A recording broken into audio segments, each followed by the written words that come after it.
My father had a vision, a dream for our country. And he wanted to reach that dream by building this nation.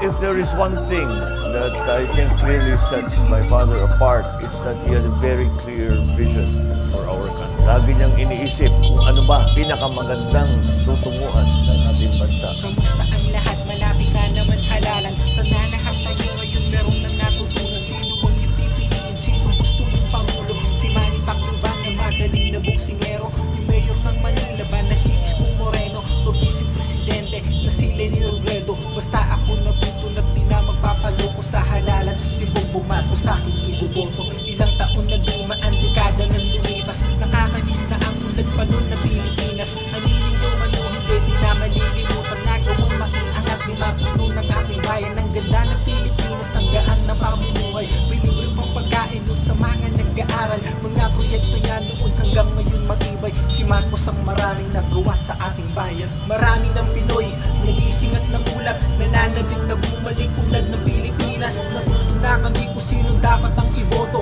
Si Bongbong Marcos ang sinisigaw ng Pilipino. Marami ng Pinoy, nagising at namulat. Nananabik na bumalik ulad ng Pilipinas. Alam namin kung sinong kandidato ang may puso. Si Bongbong Marcos ang sinisigaw ng Pilipino. Nagkalat mga batikos, mga gusto ng manira. Kahit mali-mali naman ginagawang balita. Ano man ang gawin ninyo, di nyo na maluloko. Kahit nasunin pa ng media ang utak ng tao. Oo, siguro dati ay merong naniwala. Kaya ang Pilipinas ay unti-unting nasira. Yung dating makulit na bayan ay bigla naghirap. Mula nung naupo sa pwesto ang mga dilawan. Ano ang ginawa nyo? Di ba walang nangyari? Ang iniisip nyo kasi ay puro pang sarili. Sinasabihan nyo noon na diktador si Marcos. Eh ngayong mga dilawan ay sobrang makapag-utos sa kapwa Pilipino na kayo ang iboto. Sa panahon ngayon kayo'y wala nang maluloko. Alam na namin ang karapat-dapat na pinuno. Si Bongbong Marcos ang sinisigaw ng Pilipino. Marami ng Pinoy, nagising at namulat. Nananabik na bumalik ulan ng Pilipinas. Natuto na kami kung sino dapat ang iboto. Si Bongbong Marcos ang sinisigaw ng Pilipino. Marami ng Pinoy, nagising at namulat. Nananabik na bumalik ulan ng Pilipinas. Alam namin kung sino kandidato ang may puso. Si Bongbong Marcos ang sinisigaw ng Pilipino. Ngayon na tamang panahon para mali itama. At sa halalan sana, wala nang mandaraya. Huwag tayong magpagamit, huwag na magbulag-bulaga. Sa huli, ikaw ako, lahat tayo'y mahihirapan. Kung mahal mo ating bayan, isipin mo mabuti. Pipiliin mo ba si Isko, si Manny o si Leni? Doon ako sa kandidatong meron nagawa sa bayan. Di katulad ng iba, bumabait dahil halalan. Si Bongbong meron nagawa kahit di pa pangulo. Nagtayo ng windmill para sa kampanya Pilipino. Nagbigay mga gamot, ayuda sa pandemya. Tinulungan ng mga magsasaka sa Pilipinas. Katulad ng kanyang ama ay meron siyang pangarap na gawang makaunlad ni Marcos noon ng ating bayan. Kaya marami yung nasasabik sa pagbabago sa halalan. Si Marcos ibalik natin sa pwesto. Marami ng Pinoy, nagising at namulat. Nananabik na bumalik ulad ng Pilipinas. Natuto na kami kung sino dapat ang iboto. Si Bongbong Marcos ang sinisigaw ng Pilipino. Marami ng Pinoy, nagising at namulat. Nananabik na bumalik ulad ng Pilipinas. Alam namin kung sinong kandidato ang may puso. Si Bongbong Marcos ang sinisigaw ng Pilipino. Marami ng Pinoy, nagising at namulat. Nananabik na bumalik ulad ng Pilipinas. Natuto na kami kung sino dapat ang iboto. Si Bongbong Marcos ang sinisigaw. Marami ang nagtatanong kung sino ng aking iboboto. Walang iba, si Bongbong Marcos gusto kong pangulo. Alam mo ba kung bakit? Marami dahilan, marami kang dapat malaman na hindi mo pa alam. Napapasin mo ba sa TV? Puro lamang paninira ang nilalabas ng media ay laging maling balita.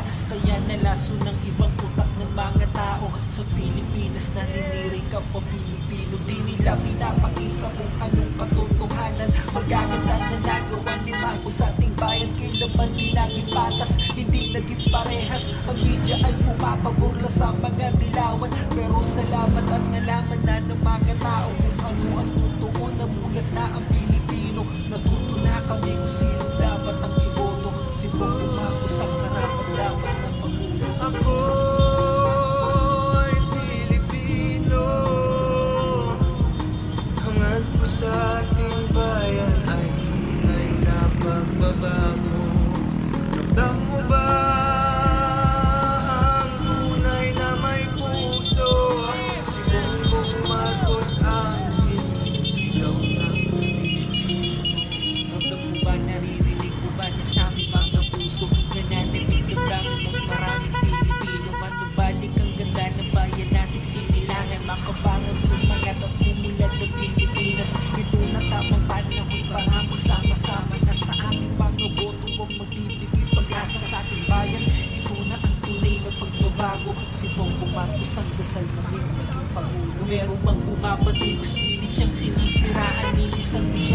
lumaban at hindi nakipag-away. Kaya mas lalo siya naminahal ng mga tao.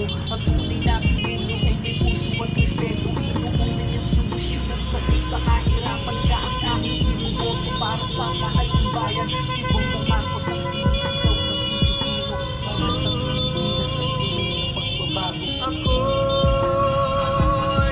Pilipino,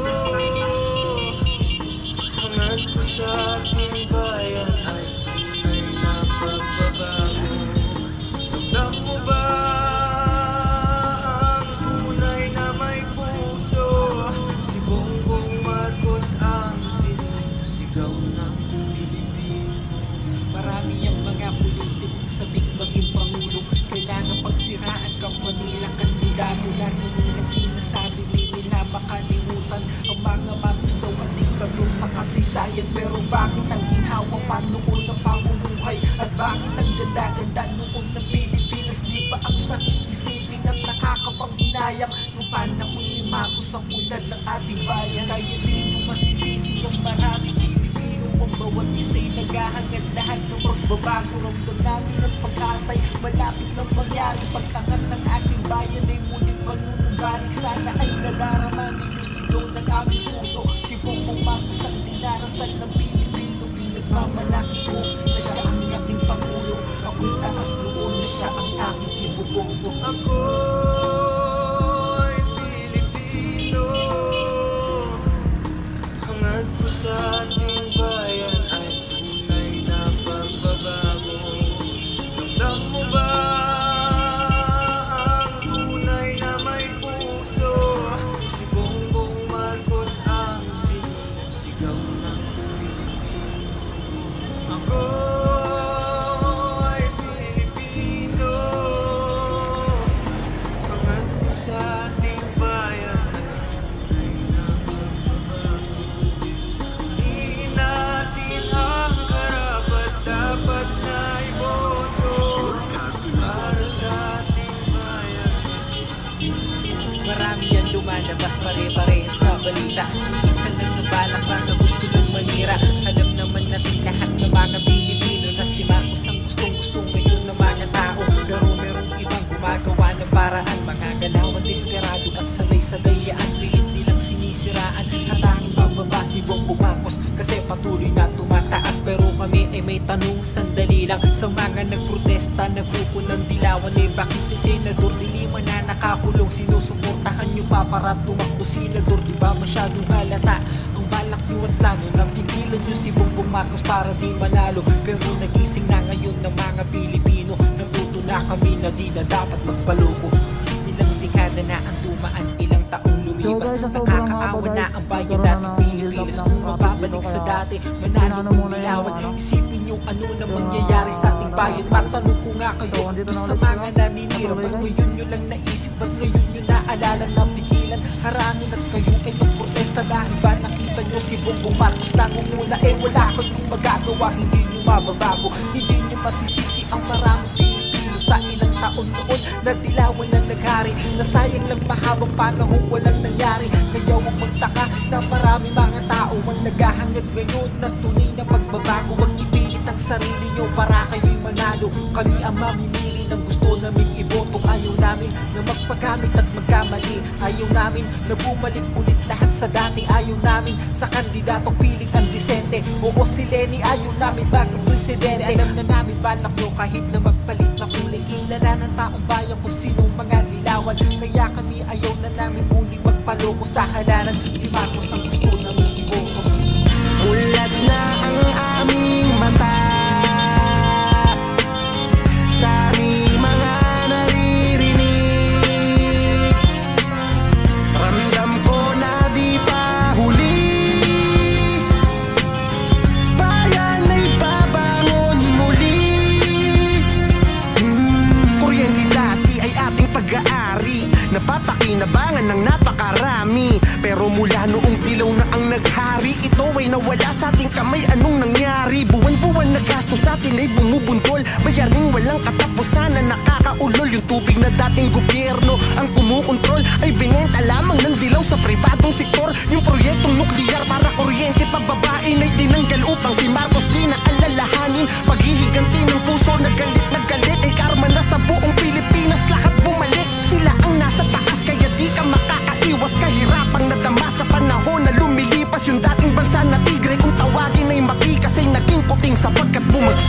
Pilipinas. Sila ang nasa taas kaya di ka makakaiwas. Kahirapang nadama sa panahon na lumilipas. Yung dating bansa na tigre kung tawagin ay matigas ay naging puting sapagkat bumagsak ang Pilipinas. Mulat na ang aming mata sa aming mga naririnig. Ramdam ko na di pa huli. Bayan ay babangon muli. Ang dami ng mga kwentong dinuktor at inimbento. Yung mabuting tao ay pinasama nila sa kwento. Tinanim nila sa isip ng mga kabataan na si Marcos ay tunay na salot dito sa ating bayan. Magpasa hanggang ngayon ang Marcos ay kinaante. Pero di nyo pa pansin na di sila gumagante. Mas sumisingaw lamang ang tunay nila na panghe. Kasi alam ng Diyos kung sinong tunay na nagkamali. Ang katotohanan ng napakatagal na itinago ay natuklasan sapagkat nag-isip ang mga tao. Kung tunay na ang Marcos ay puro lang kasamaan, ba't ang mga proyekto niya hanggang ngayon naramdaman? Propaganda na sa bayan natin ay nagpalugod. Huwag kayong magpapaloko sa inyong napanood. Ang kasalanan nyo ay malapit na ninyong pagbayaran, sapagkat sa halalan magpapantay ang taong bayan. Babantayan namin ang paparating na halalan. At doon na tayo lahat magkakaalaman. Kitang-kita kung sino ang gusto ng taong bayan. Paalam, hindi nyo na kami mananakawan. Ulat na ang aming mata sa aming mga naririnig. Ramdam ko na di pa huli. Bayan ay babangon muli. Ulat na ang aming mata sa aming mga naririnig. Ramdam ko na di pa huli. Bayan ay babangon muli. Bongbong Marcos, ikaw ang presidente ko. Bongbong Marcos, ikaw ang presidente ko. Bongbong Marcos, ikaw ang presidente ko. Ang karapat dapat na maupo. Ang isinisigaw ng bayan kay Bongbong Marcos tayo. Karapat dapat na mahalal, karapat dapat na magtagal sa serbisyo. Kailangan ka ng mga Pilipino ng isang katulad mo para sa tunay na pagbabago. Ika'y aming hiling na di pa natutupad. Isang munting hiling na maging realidad. Makapiling ka namin at kami magabayan. Ika'y masuklian at handang suportahan. Nakita kasi namin ng iyong mga sakripisyo. Pagbibigay pag-asa, pagtulong sa mga tao. Ituloy nasimulan ng iyong ama. Ibalik ang Pilipinas sa dating masagana at masaya at may pagkakaisa. Namumuhay ng maayos at walang pangamba. Basta nandito lang kami sa iyong likod. Handa ka samahan sa laban mo ng malugod. Bongbong Marcos, ikaw ang presidente ko. Bongbong Marcos, ikaw ang presidente ko. Bongbong Marcos, ikaw ang presidente ko. Ang karapat dapat na maupo. Ang isinisigaw ng bayan kay Bongbong Marcos tayo. Kung meron mang manapak ng iyong pagkatao, siraan ka man at gumawa ng kwento-kwento. Hindi kami basta-basta maniniwala. Hindi magpapabilog sa mga mandaraya. Suportado ka namin hanggang sa huli. Ituloy mo lang ang laban, nandito lang kami. Bongbong Marcos, yan ang aming presidente. Ang dapat mahalal na susunod na presidente. Kung meron mang manapak ng iyong pagkatao, siraan ka man at gumawa ng kwento-kwento. Hindi kami basta-basta maniniwala. Hindi magpapabilog sa mga mandaraya. Suportado ka namin hanggang sa huli. Ituloy mo lang ang laban, nandito lang kami. Bongbong Marcos, yan ang aming presidente. Ang dapat mahalal na susunod na presidente. Bongbong Marcos, ikaw ang presidente ko. Bongbong Marcos, ikaw ang presidente ko. Bongbong Marcos, ikaw ang presidente ko. Ang karapat dapat na maupo. Ang isinisigaw ng bayan kay Bongbong Marcos tayo. Sanang ibalik sa dating ganda ang Pilipinas, hinintay ka. Ayusin mo nasirang dangal. Pilipinas mong kay mahal, ng Pilipinas mong kay mahal, ng Pilipinas mong kay mahal. Bongbong Marcos, ikaw ang presidente ko. Bongbong Marcos, ikaw ang presidente ko. Bongbong Marcos, ikaw